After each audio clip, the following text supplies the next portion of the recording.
हाँ जी, तो good morning आप सभी को। जय हिंद, जय भारत, बोलिए भारत माता की। कैसा रहा संडे आप लोगों का? हाँ, अच्छा रहा? नहीं रहा? क्यों? ऑफलाइन में ज्यादा मजा आता है। चलो तो इस संडे ऑफलाइन रखेंगे, ठीक है। अब संडे ऑफलाइन ही करा करेंगे ना। हाँ, अच्छा नहीं करी।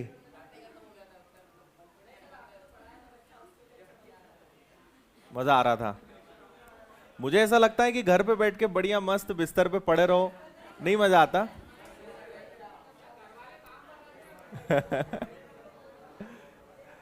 घर पे रहो तो काम बता देते हैं ना। ठीक है, चलो तो इस बार ऑफलाइन रखेंगे, है ना। यहां आ जाओगे तो घर वाले काम भी नहीं बताएंगे फिर। ठीक है जी, तो करते हैं शुरुआत अपनी क्लास की। हमने लास्ट जो टाइप स्टार्ट किया था वो था आपका कमी वृद्धि, मतलब इंक्रीज डिक्रीज से जुड़े हुए सवाल। तो एक ये छोटा सा क्वेश्चन आपको मैंने दिया था, जिसका आंसर ऑनलाइन में भी बहुत सारे बच्चे दे चुके हैं और ऑफलाइन वाले भी दे रहे हैं। इसका आंसर कितना है? 3, है ना। ठीक है, अब यहां पर आप सुनिए, एक मैदान की वर्तमान कीमत 72,900 है। आदमी इस पर 1,33,100 रुपए लगाकर इमारत बनाता है। मैदान की कीमत हर साल 10% बढ़ती है और इमारत की कीमत 10% घट रही है। कितने वर्षों के पश्चात मैदान और बनी हुई इमारत की कीमत बराबर होगी? अगर आपको थोड़ा बहुत भी आइडिया है परसेंटेज का, या आपकी थोड़ी बहुत भी प्रैक्टिस है 10% की, तो 10% की फ्रैक्शन वैल्यू क्या होती है? 1/10। अगर हम इसको इंक्रीज करें 3 साल, 10 से 11, फिर 10 से 11 और फिर 10 से 11, तो इसकी वैल्यू क्या बन जाएगी? 1000 और 1331। अगर वैल्यू कम हो जाए 10 से 9, फिर 10 से 9, फिर 10 से 9, तो इसकी वैल्यू क्या हो जाएगी? 1000 से 729, है ना। अगर आपने इस प्रकार से किया है या पहले कभी कैलकुलेशन किया है तो आप समझ गए होंगे कि अगर 10% की वृद्धि 3 साल करते हैं, है ना, तो उसकी वैल्यू कितनी हो जाती है? 1331। और अगर 10% की कमी करते हैं तो वो होती है 729।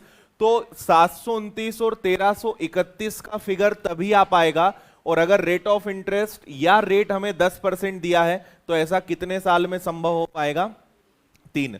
भाई 1331 1000 पे आ जाएगा 3 साल में, 729 1000 पे आ जाएगा 3 साल में, तो ऐसा कितने साल में पॉसिबल होगा? 3। तो इसका आंसर बहुत आसान है, कोई दिक्कत नहीं है। आगे बढ़े, चलिए इसको पढ़िए सब लोग।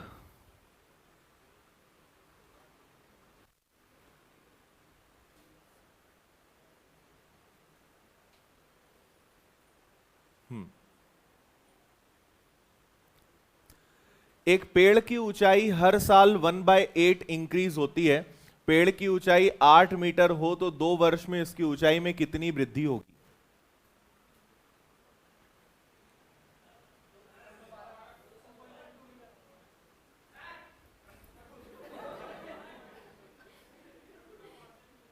क्या हो गया? अच्छा तो ऐसा बोलो ना, डरा क्यों रहे हो यार तुम? देखो इतना डरा दिया, मुझे समझ ही नहीं आ रहा बोर्ड कैसे चलाना है। अब दिख रहा है? ठीक है।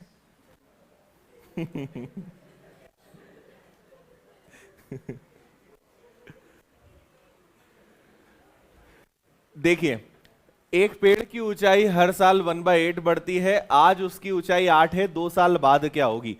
देखो, वो चाहते तो आपको 12.5% दे सकते थे, लेकिन उन्होंने आपको थोड़ी दया दिखाई और उन्होंने डायरेक्ट 1/8 दे दिया, तो बहुत अच्छी बात है ना।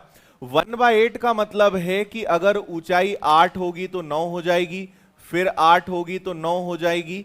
मतलब ऊंचाई अगर आज 64 है तो 81 हो जाएगी। 64 से 81 होने में कितने का इंक्रीमेंट आएगा? 17 का आएगा क्या? ठीक है। अब आप ये देखिए, आज उस पेड़ की ऊंचाई 8 है, जबकि रेशो में कितना है? 64 है। ठीक है, आपसे ये नहीं बोला है कि 2 साल बाद कुल ऊंचाई कितनी हो जाएगी, है ना। आपसे क्या बोला गया है कि उसकी ऊंचाई में कितनी वृद्धि होगी। आप ध्यान से पढ़िए, ऊंचाई कितनी हो जाएगी नहीं बोला है, कितनी बढ़ेगी ये आपसे बोला है। मतलब आप यहां गुणा किसका करेंगे, 17 का। ठीक है, तो 8 से ये कैंसिल होगा 8 बार, और 17 में भाग दोगे तो 8 दूनी 16, 8 टू जा 16, बचा 1 और 0 है ना। फिर 8 एकम 8, बचेगा 2 0, 8 दूनी 16, तो 2.12 मीटर की वृद्धि होगी। ये आपका आंसर आएगा। आया क्या समझ में? ठीक है, अगर आपसे बोलते 2 साल बाद पेड़ की ऊंचाई कितनी हो जाएगी, उस केस में आप यहां पे क्या रखते, 81, और कितनी वृद्धि हुई है तो आप दोनों का अंतर रखेंगे और 17 से गुणा करेंगे। ठीक, क्लियर है?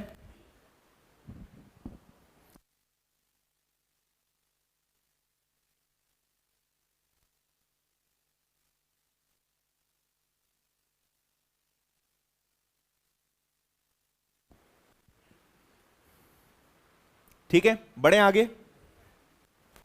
चलो, इसके आगे कमी वृद्धि में ही हमारा जो अगला टाइप है, ये है आपके क्षेत्रफल और आयतन से जुड़ा हुआ, है ना।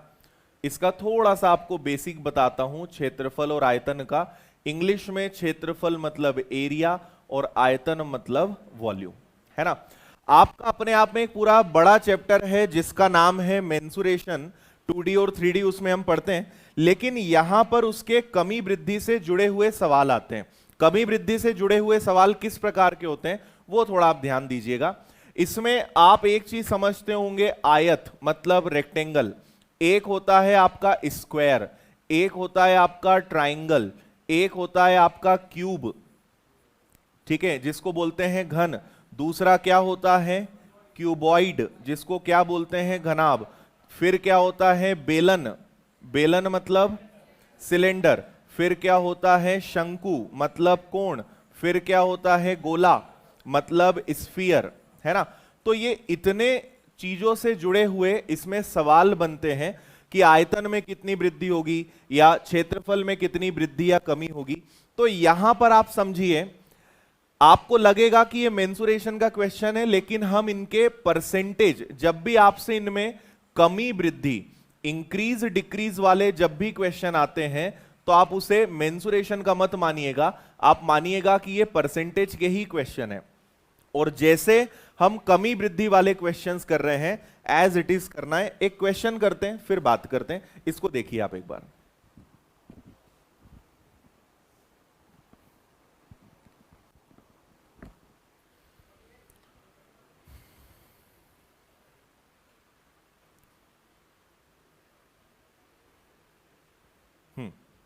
देखो, एक आयत की लंबाई में 20% का इंक्रीमेंट डिक्रीज करा, चौड़ाई को 40% कम किया, क्षेत्रफल में कितने की कमी आएगी। अब मेरी एक बात सुनिए, फॉर्मूले से, अरे यार बार बार कैसे करेंगे इसका, विपिन सर आज करवाना कुछ जरा, थोड़ा सा कटता है वो ना। देखो, आपसे कहा क्या गया है, 20% का मतलब क्या होता है, 1/5, और 40% का मतलब क्या होता है, 2/5। अच्छा, आयत आप जानते हो कि आयत का जो एरिया होता है, क्षेत्रफल का फॉर्मूला होता है लंबाई गुणा चौड़ाई। फॉर्मूले का कोई यूज नहीं करना है, फॉर्मूले का कोई यूज नहीं है, लेकिन बस आपको पता होना चाहिए कि फॉर्मूला क्या होता है। क्यों पता होना चाहिए वो आगे बताऊंगा मैं। तो मुझे लंबाई और चौड़ाई का अगर गुणा करना है तो इससे मुझे क्या मिलेगा, एरिया। एरिया मतलब क्षेत्रफल। लंबाई में 20% की कमी की गई है, कमी की गई है मतलब कितना किया गया है, 1, और इधर भी कितने की कमी है, 1 की। तो 5 में 1 कम किया, तो 5 में से 1 कम किया तो कितना आ गया, 4, और 5 में से 2 कम किया तो कितना कम हुआ, 3। ठीक है, मतलब अगर एरिया पहले 25 था तो अब एरिया कितना हो गया है, 12। एरिया 25 से 12 हो गया मतलब 13 कम हो गया, किस पर, 25 पर, और गुणा करेंगे 100 का तो ये कैंसिल होगा 4 बार और ये आएगा 52। मतलब उसके क्षेत्रफल में कितने प्रतिशत की गिरावट आई है, तो आंसर आएगा 52%। आया समझ में? ठीक है, तो कमी वृद्धि वाला ही पैटर्न है, बस फॉर्मूले से आपको समझ में आएगा कितनी बार बढ़ाना है, कितनी बार कम करना है ना। 5 में 1 कमी, 5 में 3 की कमी, मल्टीप्लाई करा तो 25, 12, 13 कम हुआ 25 पर, 52% आपका हो जाएगा कम। कोई दिक्कत आया समझ में? अब आपको एक और क्वेश्चन देता हूं मैं, सुनिएगा। वर्ग का क्वेश्चन है नहीं, आप ऐसे ही मुझे आंसर बताइएगा। आपसे कहा जाए कि किसी वर्ग को इंग्लिश में बोलते हैं स्क्वायर, है ना। वर्ग की भुजा में, साइड ऑफ अ स्क्वायर, किसी वर्ग की भुजा में अगर 20% की वृद्धि की जाए, 20% की वृद्धि की जाए तो उसके क्षेत्रफल पर, एरिया पर क्या प्रभाव पड़ेगा?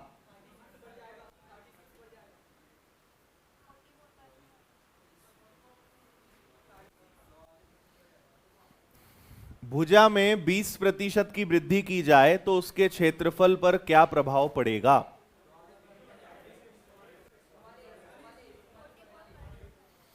पहला ऑप्शन 20%, दूसरा ऑप्शन 36%, तीसरा ऑप्शन 44% और नन ऑफ दिस।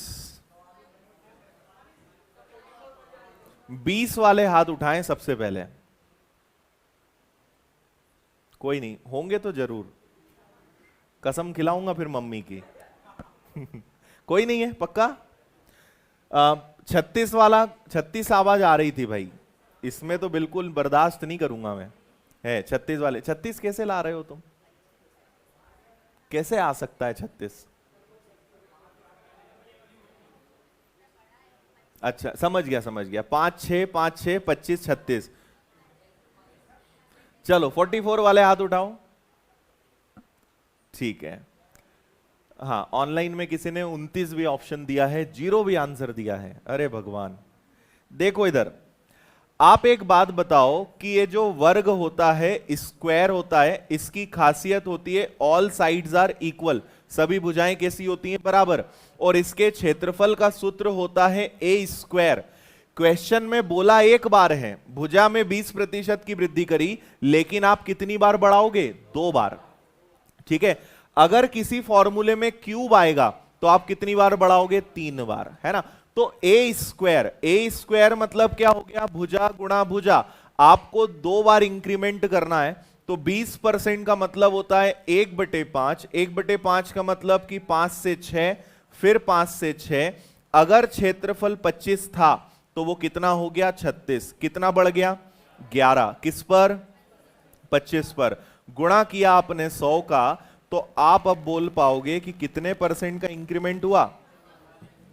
आया समझ में? इनको कभी हम आंसर बोलते हैं क्या? 25 और 36?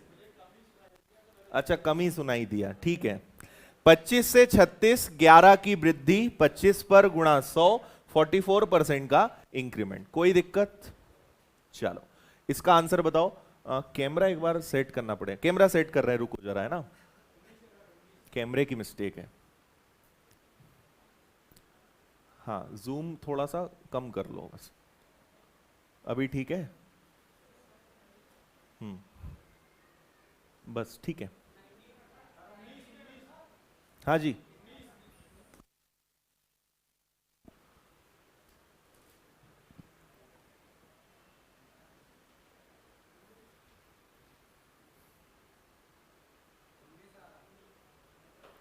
थोड़ा सा जूम कम कर दो, जूम कम कर दो, दिखने दो इधर थोड़ा बॉर्डर।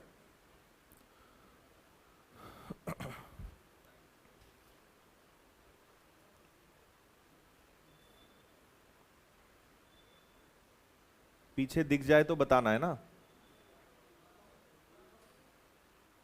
वो होगा ना, जूम कम ज्यादा दिख रहा है पीछे?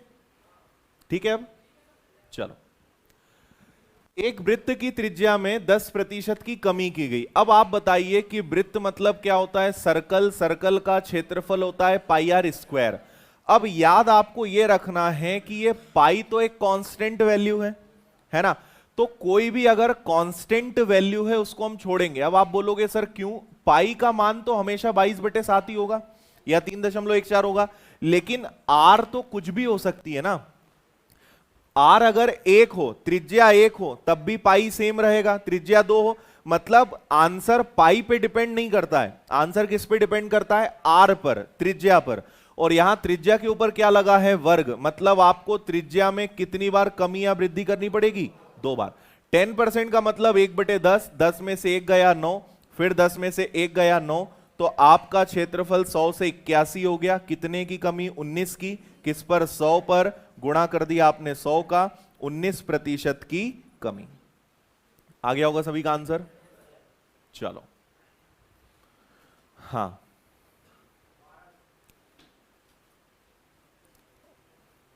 ठीक है भाई, ऑनलाइन वाले कोई दिक्कत तुम लोग को, तुमसे ही पूछ लेते हैं, बताओ। त्रिभुज के आधार में 10% की वृद्धि, ऊंचाई में 20% की कमी, क्षेत्रफल में कितनी प्रतिशत का परिवर्तन होगा? एकदम आसान।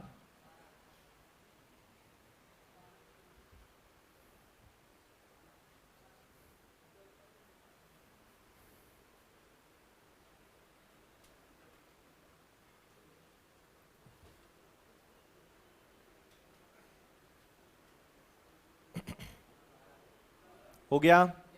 देखो, त्रिभुज का, देखो कोई भी त्रिभुज हो उसका एक बेसिक फॉर्मूला है 1/2 बेस इंटू हाइट, 1/2 आधार गुणा ऊंचाई, ये एक बेसिक फॉर्मूला है। अगेन 1/2 एक कांस्टेंट वैल्यू है, 1/2 1/2 ही रहेगा। आपका आंसर आधार और ऊंचाई पर डिपेंड करेगा, तो हम आधार और ऊंचाई के हिसाब से आंसर देंगे। तो उसके आधार में 10% का इंक्रीमेंट हुआ है, डायरेक्ट लिख दूं 10 से 11, 10% की वृद्धि मतलब 10 से 11, ऊंचाई में 20% की कमी मतलब 5 से 4, राइट। तो ये हो गया आपका 50, ये हो गया आपका 44, कितने की कमी आ गई, 6 की। किस पर, 50 पर, मल्टीप्लाई बाय 100, आंसर इज 12%। 12% की क्या हुई है, कमी, क्षेत्रफल में 12% की गिरावट आएगी। क्या 5/4, 20% का मतलब क्या होता है? अरे 20% का मतलब 20% होता है, फ्रैक्शन में क्या होता है, 1/5। 1/5 का मतलब क्या हुआ, 5 में, 5 में एक कम, 5 में से कम करो, यही तो लिखा है। इतना तो अब होना चाहिए यार।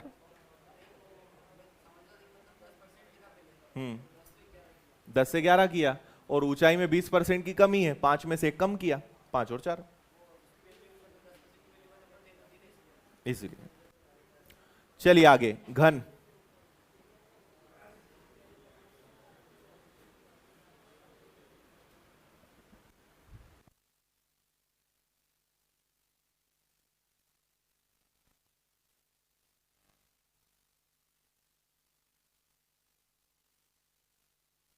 रिफ्रेश रिफ्रेश करो।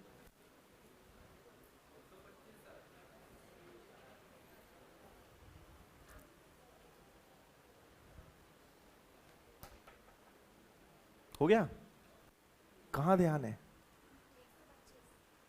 125।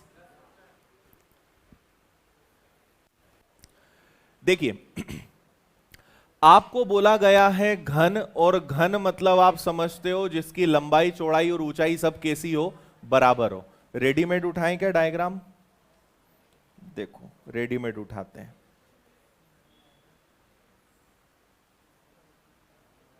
ये हो गया आपका घन, ठीक है, जो कलर करना हो वो कर सकते हो। घन की खासियत क्या होती है,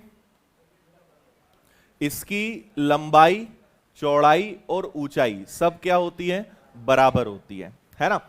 अब आप में यहां पे 50% का मतलब बताइए पहले तो क्या होता है, 1/2 होता है ना, 1/2।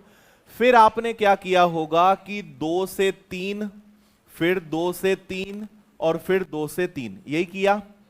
इनका टोटल कितना आया, 8, इनका कितना आया, 27, कितने का इंक्रीमेंट हुआ, 19 का। किस पर, 8 पर, गुणा कर दिया आपने 100 का, यही किया। लेकिन ऑप्शन में नहीं दिखा होगा, है ना। कितने लोगों ने ईमानदारी से, मम्मी पापा की कसम, कितने लोगों ने यही किया, हाथ उठाओ। ठीक है, बिल्कुल यही उम्मीद थी। कितने लोगों ने यह नहीं किया, और जिन्होंने दोनों में हाथ नहीं उठाया, हाँ, चलो देखो, दो चीजें होती हैं, ये आपका कहलाता है 3D डायग्राम। देखो, आप जब मेंसुरेशन पढ़ोगे तब मैं आपको समझाऊंगा कि 2D और 3D में क्या डिफरेंस होता है। फिलहाल आप इतना समझ लो कि जो 2D 3D डायग्राम्स होते हैं, इनमें एक नई चीज जुड़ जाती है और वो है वॉल्यूम। और 2D में क्या होता है? एरिया, क्षेत्रफल। एरिया इसमें भी होता है, लेकिन यहां एरिया के साथ साथ क्या होता है? वॉल्यूम। आपसे यहां पे क्या पूछा गया है? क्षेत्रफल। आपसे यहां कहीं आयतन लिखा है क्या? वॉल्यूम लिखा है क्या? नहीं। आपको यह चीज याद है, आपने क्या सोचा कि देखो वर्ग में 2 बार बढ़ाया, लंबाई चौड़ाई आयत में हो गई, वृत्त में 2 बार, अब आया घन, मतलब अब पक्का 3 बार बढ़ाएंगे, है ना।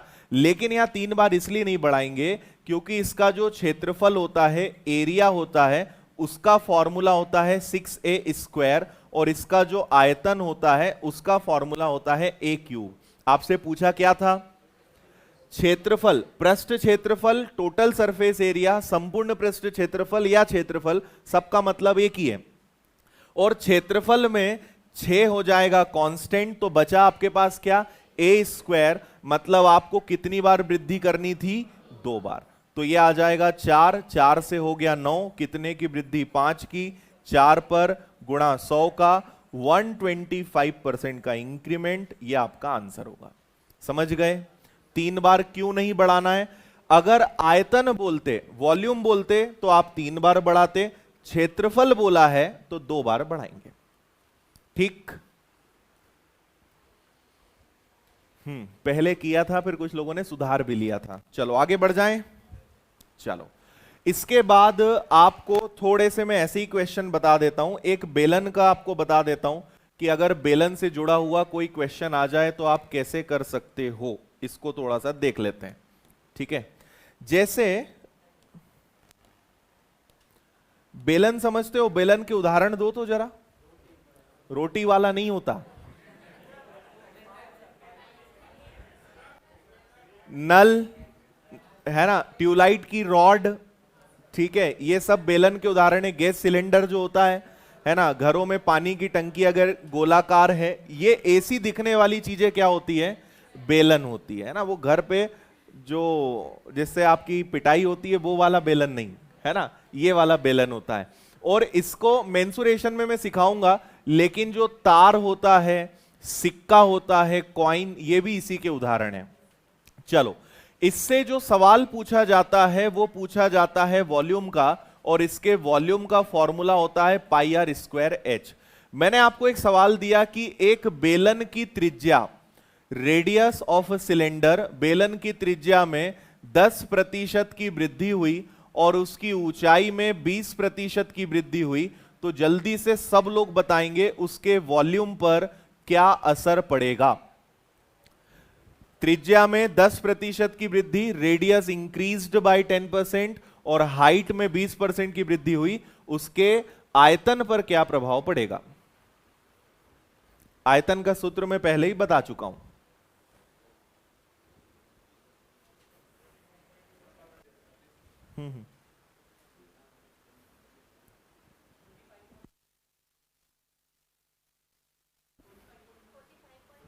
हाँ, अब देखो वापस वही बात है, आप एक चीज समझेंगे कि पाई यहां पे हो गई कांस्टेंट, तो आपके पास बचा क्या? r²h, मतलब त्रिज्या को 2 बार और ऊंचाई को 1 बार। 10% का मतलब हो गया 10 से 11, फिर से हो जाएगा कितना? 10 से 11, और ऊंचाई 20% मतलब 5 से 6, क्योंकि सब में इंक्रीमेंट है तो जुड़ेगा। 10 10 और 5 कितना हो गया? 500।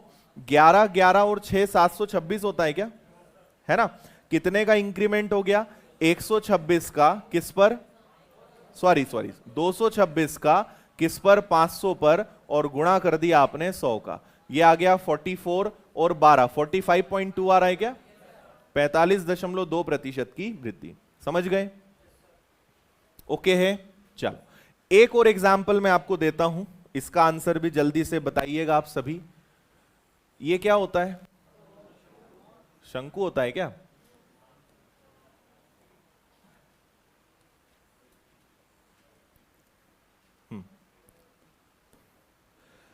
तो मान लीजिए मैंने आपसे कहा ठीक है, सेम क्वेश्चन लेते हैं।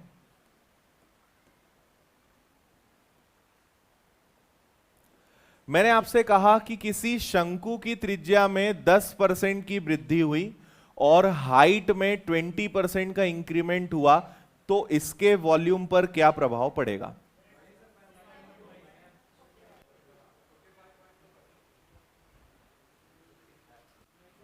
कुछ लोग वेट कर रहे हैं, सर फॉर्मूला तो बता दो।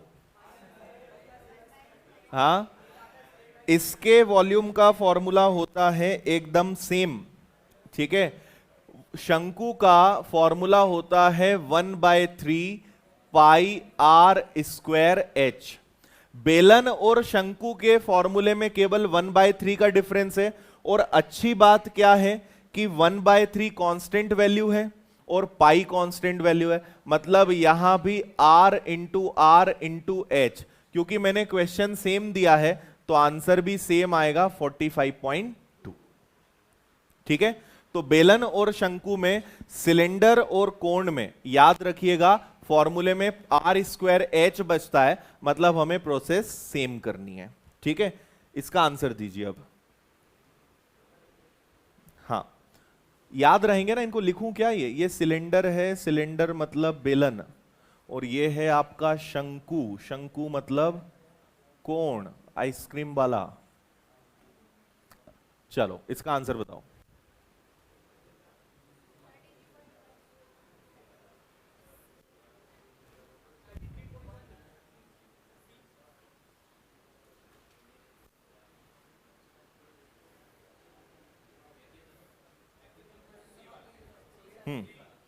देखो, एक गोले की त्रिज्या अगर 10% बढ़ा दी जाए, 10% बढ़ाने का मतलब, पहले तो ये बताओ कि गोला कैसा होता है? ये कौन सा गोला है? ये गोला कहलाएगा क्या? ये गोला नहीं कहलाएगा, क्योंकि ये जो गोला होता है इसको क्या बोलते हैं? सॉलिड, ठोस है ये। और इसके वॉल्यूम का फॉर्मूला क्या होता है? 4/3 पाई आर क्यूब। तो आपका 4/3 यहां कांस्टेंट है, पाई कांस्टेंट है, बचा कौन? R cube. कितनी बार इंक्रीमेंट करना है रेडियस में? 3 बार, है ना। तो 10% का इंक्रीमेंट 10 से 11, इसको करेंगे 3 बार, ये आ जाएगा 1000 से 1331, 331 का इंक्रीमेंट 1000 पर, multiply by 100, answer is 33.1। Clear? ठीक है, मैं दोबारा बोल रहा हूं, फॉर्मूले से यहां क्वेश्चन सॉल्व नहीं होता है। फॉर्मूला बस आपको यह बताएगा कितनी बार बढ़ाना है या कम करना है। स्क्वायर लगा है मतलब 2 बार, क्यूब लगा है मतलब 3 बार, बस ये आपको पता चलेगा। तो इसलिए बस फॉर्मूले याद आपको होने चाहिए। बढ़े आगे, चलिए इसका आंसर दीजिए।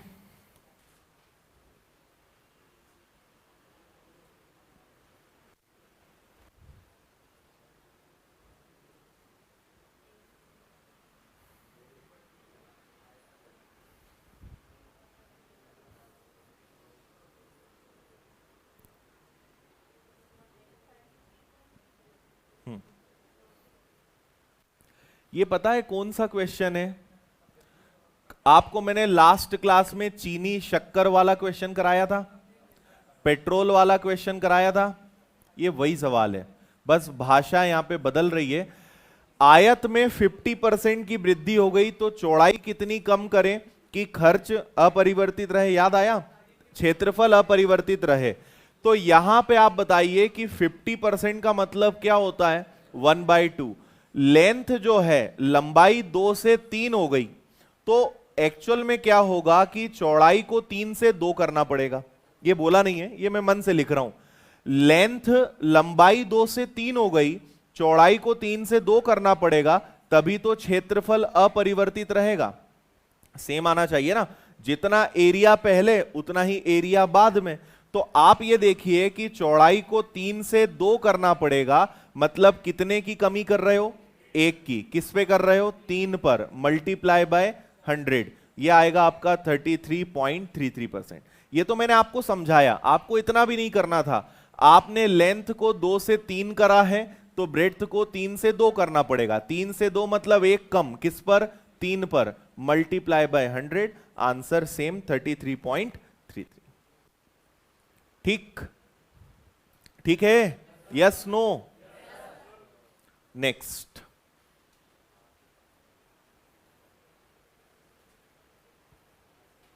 करिए इसको।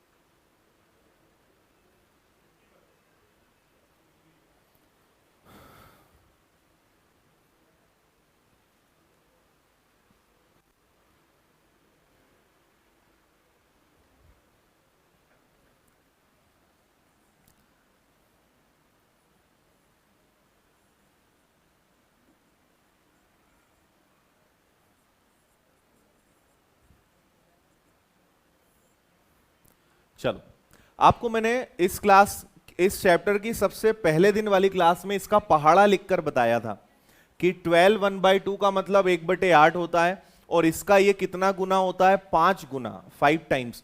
तो इसका अगर 5 गुना करोगे तो इसका भी 5 गुना करना पड़ेगा, मतलब ये क्या होगा, 5/8।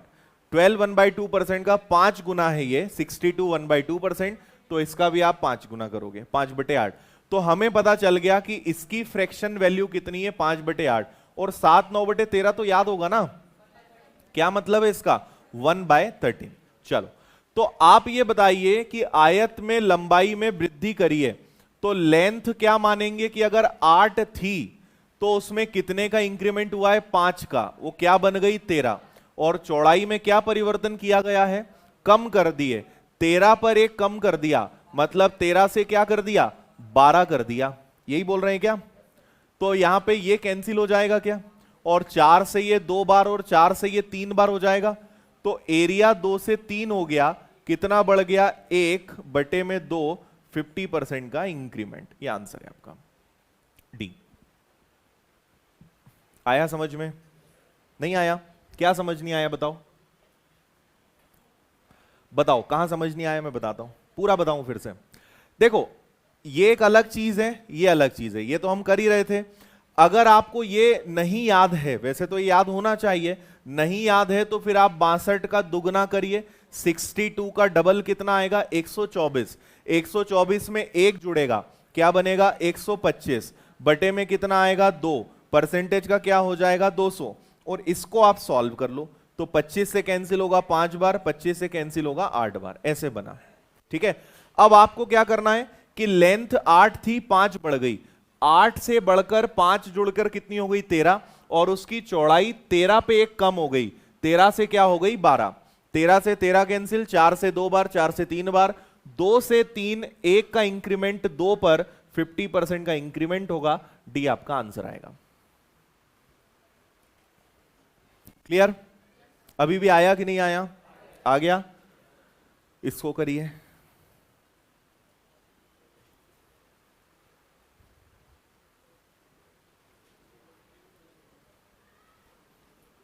थोड़ा सा ये कैलकुलेशन जाएगा इसमें क्वेश्चन में, करें आप आराम से करें, कोई जल्दी नहीं है।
चलो 4.76, क्या बात है, बिल्कुल ठीक आंसर है। और कोई इधर आ रहा है? बाकी लोग धुआं ही धुआं, अंधकार ही अंधकार, कोहरा ही कोहरा। देखो इधर, अभी तो कई लोग की चक्री यहीं घूम रही है, 63 का क्या करें, है ना। इसलिए तुम्हें बोलता हूं चीजें याद करा करो।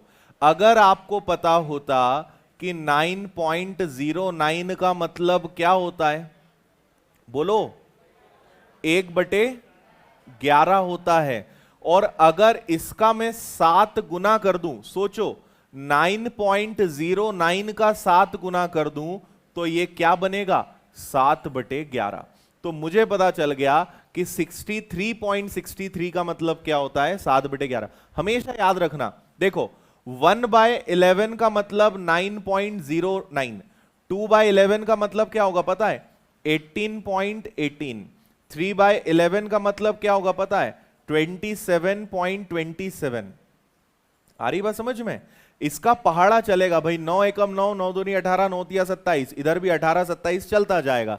तो सोचो जरा कि जब मैं इसमें 7 का गुणा करूंगा तो ये बनेगा आपका 7/11, और ये क्या बनेगा, 63। तो अगर कभी भी डिजिट सेम आए, 18 18, 27 27, 45 45, इसका मतलब क्या है कि वो 9.09 मतलब 1/11 का पहाड़ा चल रहा है।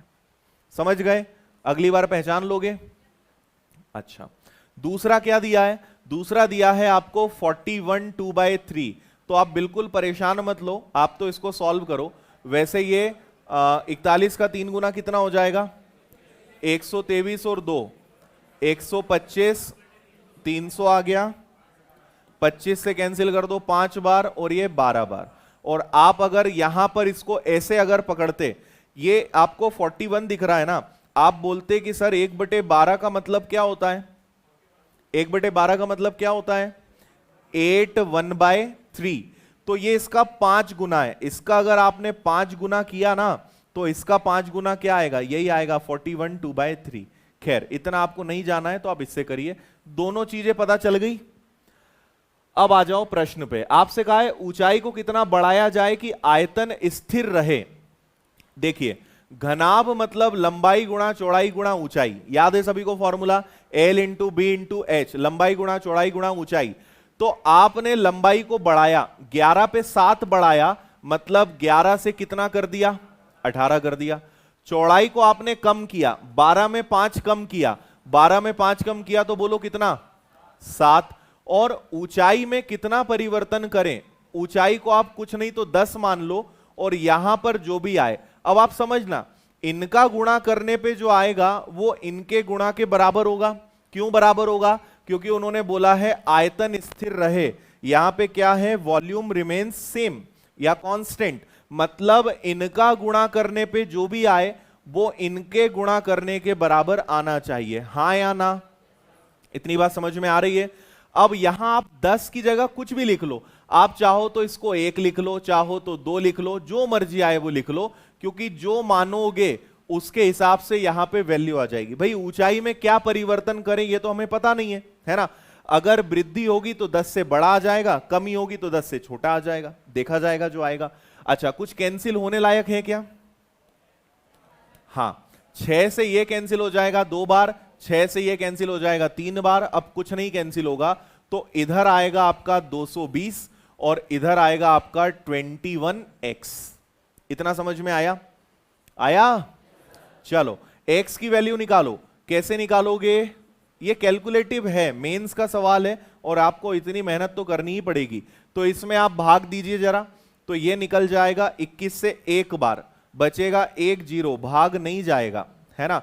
फिर अब जाएगा कितनी बार, 4 बार, 21 का 4 गुना 84, बचेगा आपका कितना, 16, मतलब 21 से कितनी बार भाग दे दोगे, 6 बार, 7 बार तो ज्यादा हो जाएगा ना, नहीं होगा, हो जाएगा 7 बार। 7 बार के बाद कितना हो गया, 13 बचा, है ना। अब कितनी बार भाग दे सकते हो, 6 बार, इतना काफी है। ये आंसर आ गया आपका। आंसर नहीं आया, मतलब आंसर नहीं आया अभी। अभी क्या आया, x की वैल्यू आई है, मतलब कि यहां पर क्या आएगा, ऊंचाई 10 से x हो गई, मतलब ये मैं आपको यहां समझाता हूं ये आया क्या है। इसका मतलब ये है कि जो ऊंचाई है अगर पहले 10 थी तो अब वो हो गई है 10.476। अगर ऊंचाई पहले 10 थी तो अब कितनी हो गई है 10.476। कितने का डिफरेंस आया 476 का, किस पर 10 पर, मल्टीप्लाई बाय 100। तो 0 से 0 कटा, ये आएगा आपका 4.76% का इंक्रीमेंट। सी आंसर है। समझ में तो नहीं आया? आया कि नहीं आया? ये समझ में आया 7/11 क्या है? जो पूछते जाऊं वो बताते जाना। 7/11 समझ में आया? ठीक है। 5/12 समझ में आया? ठीक है। आपसे बोला है कि लंबाई में इंक्रीमेंट है, तो 11 पे 7 का इंक्रीमेंट हुआ तो 11 से 18। चौड़ाई में कमी करी है तो 12 में से 5 गया 7। ऊंचाई में क्या करें? तो आप जब ना पता हो तो आप वहां 10 लिख लेना, आपकी मर्जी आए 100 लिख लो, 20 लिख लो, 30 लिख लो, जो इच्छा है वो लिखो, आंसर कभी चेंज नहीं आएगा। मैंने 10 लिख लिया, ऊंचाई 10 थी पर वो कुछ ना कुछ बाद में हो जाएगी। ये कैंसिल हुआ 2 बार, ये 3 बार, 220 और ये, और दोनों बराबर क्यों होंगे? क्योंकि दोनों केस में आयतन क्या है? बराबर है, सेम है। जितना वॉल्यूम पहले था उतना ही अभी है। 220 अगर 21x के बराबर है तो x की वैल्यू ये आई, मतलब यहां पर क्या आना चाहिए? यहां पर आना चाहिए 10.476। मतलब ऊंचाई अगर पहले 10 थी तो वो अब कितनी हो गई है? 10.476। तो ये वृद्धि हुई या कमी हुई? वृद्धि हुई है। कितने की? ये आ गया आपका, ये कर लोगे ना कैलकुलेशन इतना तो, ठीक है। तो इतने का इंक्रीमेंट हुआ 10 पर, मल्टीप्लाई बाय 100। इसको आप सॉल्व करेंगे, कितना आंसर आएगा? 4.76% का इंक्रीमेंट। क्लियर है यहां तक सभी को? हम्म हम्म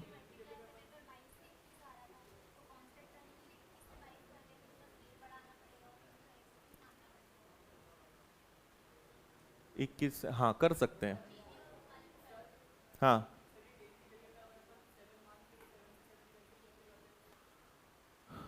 कर सकते हैं। उससे अच्छा फिर ये आपके लिए और रहेगा कि आप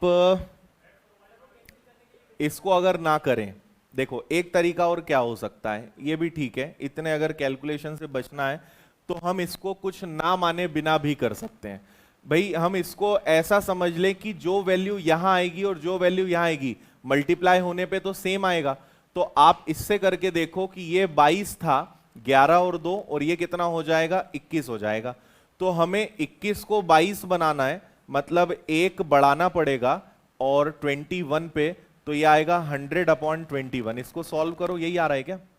21 का 4 गुना हो जाएगा 84, 84 बचेगा 16, वही आना है 0.76। इससे कर लो आप, बिल्कुल ठीक है, ये ज्यादा अच्छा रहेगा। देखो फिर से मैं बताता हूं, ये इजी है। हाइट के आप दोनों जगहें छोड़ दें, कोई दिक्कत नहीं है भाई। इन दोनों का मल्टीप्लाई, आपका वॉल्यूम 22 हो चुका, 22 था, और आपका वॉल्यूम अब कितना हो चुका है? 21 हो चुका है। 22 से 21 हो गया है, लेकिन हमें उसको सेम बनाना है जैसा हमने एक क्वेश्चन में किया था थोड़ी देर पहले। 21 को 22 बनाना है, ये 22 है, इसको भी 22 बनाना है, तो इसको एक बढ़ाना है 21 पर, 1/21 इंटू 100। तो इससे भी आपका डायरेक्ट आंसर आ जाएगा। ऐसा कर लो, ज्यादा अच्छा रहेगा। समझ में आया ये वाला कि नहीं आया? क्लियर? हाँ या ना? आगे बढ़े? चलो यहां से टाइप नंबर 10, जनसंख्या वाला टाइप यहां से शुरू होता है। तो पहले इसमें कुछ आसान प्रश्न, फिर इसमें भी हम लेवल बढ़ाएंगे।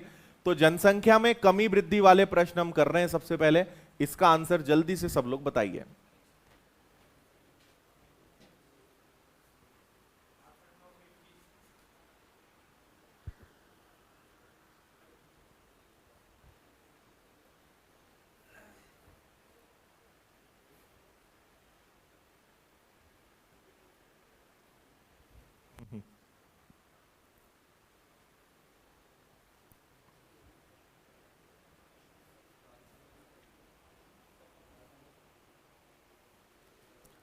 बनेगा?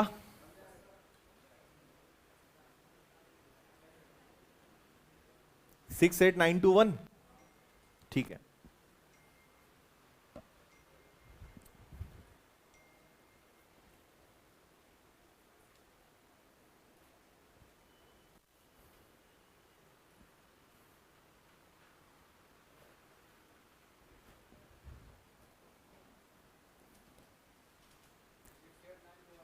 देखो, कभी भी आप ध्यान रखिए, दो चीजें बताता हूं मैं। आपको 2.5% को भिन्न में बदलना है तो आप इसको 25/10 लिख सकते हो और परसेंटेज का 1000 लग जाएगा। कैंसिल करोगे तो 1/40 बनेगा। 2.5% की फ्रैक्शन वैल्यू क्या होगी? 1/40। इससे भी अच्छा तरीका बताता हूं मैं। आपको यह पता है कि 25% का मतलब 1/4 होता है, हाँ या ना? अगर इधर डेसिमल लग गया तो नीचे 0 बढ़ जाएगा, और डेसिमल खिसक गया 0.25 हो गया तो नीचे 2 0 लग जाएंगे। अगर 3 हो गए 0.025 तो ये क्या बन जाएगा? 4000। ऐसा बढ़ता जाएगा, ये ध्यान रखना है ना। तो आपको 2.5% बोला है, 2.5% मतलब 1/40, और कितने साल जनसंख्या बढ़नी है? 3 साल। तो इसका मतलब कि अगर आज पॉपुलेशन 40 है, उस पे 1 का इंक्रीमेंट होगा, मतलब 41। और ऐसा कितनी बार करना है? 3 बार। तो 40 का क्यूब होता है 64,000 और 41 का क्यूब क्या होता है? 68921। मुझे याद है तो ठीक, अगर आपको याद नहीं है तो फिर उसको सॉल्व करना पड़ेगा, आ जाएगा, कोई ज्यादा टाइम नहीं लगेगा, है ना। ये रेशो है, ये रेशो है प्रेजेंट का, और ये जो रेशो है ये आफ्टर 3 इयर्स का है। कोइंसिडेंटली आज की पॉपुलेशन भी 64,000 है और आज का रेशो भी 64,000 है। तो 3 साल बाद की जनसंख्या क्या होगी? सेम होगी, 68921। ये आंसर है आपका बी वाला। क्लियर है? इसका आंसर बता दो जल्दी से।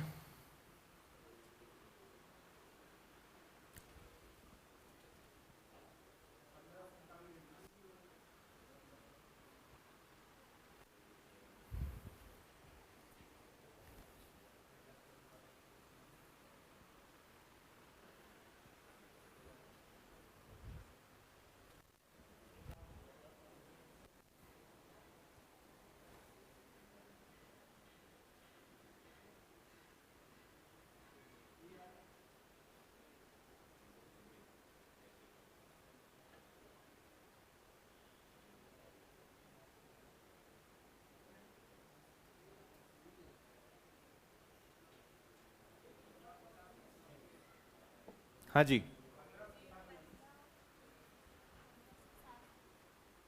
देखो 10% का मतलब क्या होगा? 10 से 11। कितने साल बढ़ना है? 3 साल। तो ये रेशो क्या बनेगा? 1000 से 1331। आज पॉपुलेशन कितनी है? 1,20,000, और रेशो में कितनी है? 1000।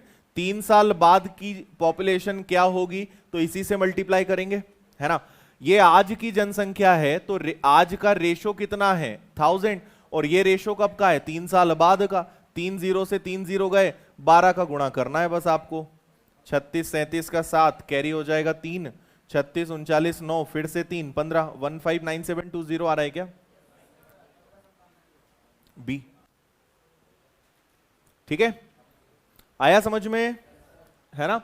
10%, 10 से 11, 3 साल का क्वेश्चन है, 3 बार लिखो या डायरेक्ट क्यूब कर दो। 1000 1331, इसको 1000 से डिवाइड करो क्योंकि आज की जनसंख्या है, 3 साल बाद का पूछा है, 1331 से मल्टीप्लाई करेंगे।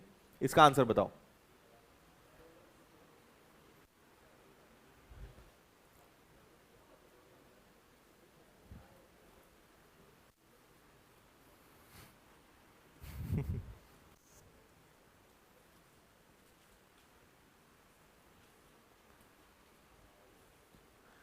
पीयूष मिश्रा, तुम्हें चाहिए क्या बुलेट? तुम आ जाओ इंदौर। हाँ जी, क्या आ रहा है? 57,600। देखो, रेट ऑफ इंटरेस्ट कितना है? रेट ऑफ बोल रहा हूं यार, ठीक है चलो, रेट कितना है? 4%। इसका मतलब क्या होता है? 1/25। 2 साल पहले जनसंख्या थी और वर्तमान की बताना है, तो हम 2 रेशो बनाएंगे। एक बनाएंगे 2 साल पुराना और एक बनाएंगे आज का, है ना। 2 साल पहले अगर पॉपुलेशन 25 थी तो आज कितनी होगी? 24। और ये कितनी बार करना है? 2 बार। तो चलो 2 बार लिखने का कष्ट उठा लेते हैं।